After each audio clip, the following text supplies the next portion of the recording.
Yo, oke men, WhatsApp bro. Balik lagi di channel Agrismi. Kali ini kita akan bahas sesuatu yang spesial, yaitu ulasan khusus terusan Suez. Apa itu terusan Suez? Kita simak video berikut ini men. Oke, capcus.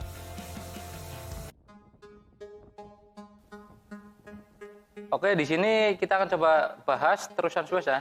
Ini adalah proses bagaimana sebuah kapal menuju terusan Suez.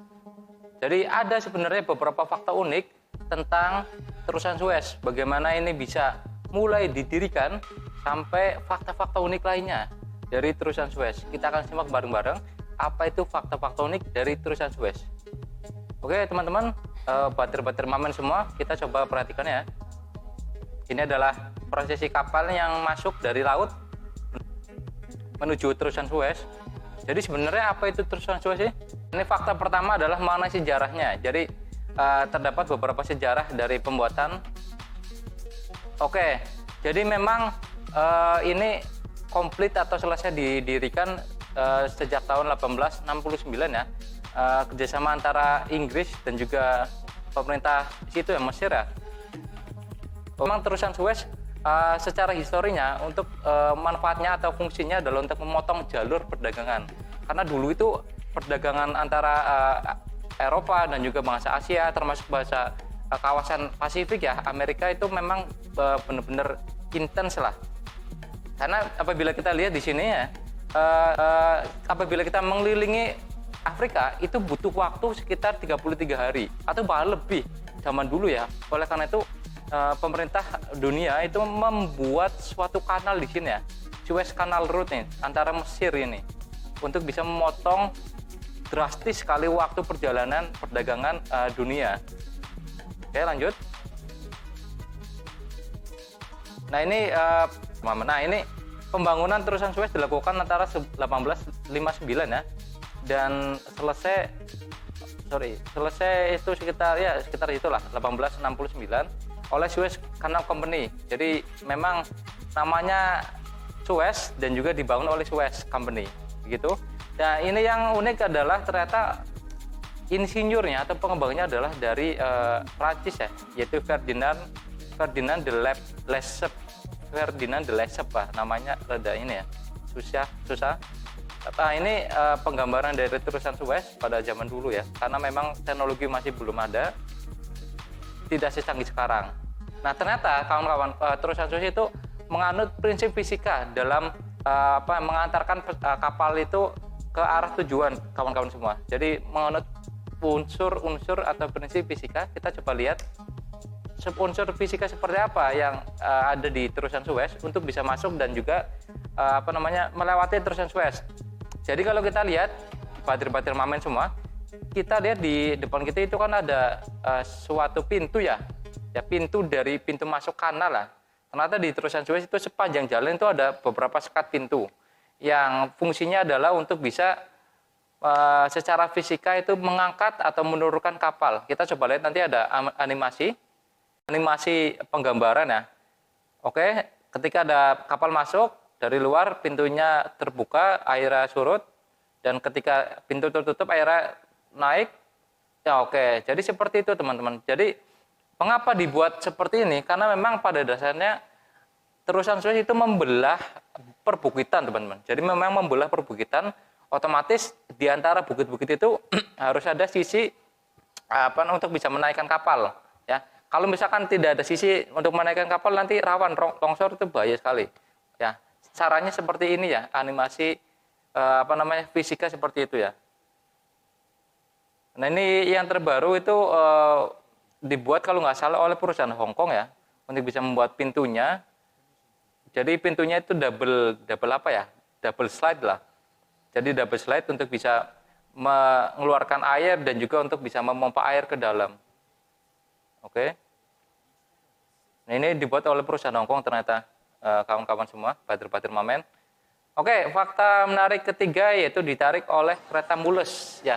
Jadi teman-teman semua, ini fakta yang cukup unik ya, karena segala macam perahu atau kapal yang melewati terusan Suez itu tidak jalan dengan sendirinya, karena memang pada dasarnya terusan Suez itu sangat sempit sekali ya.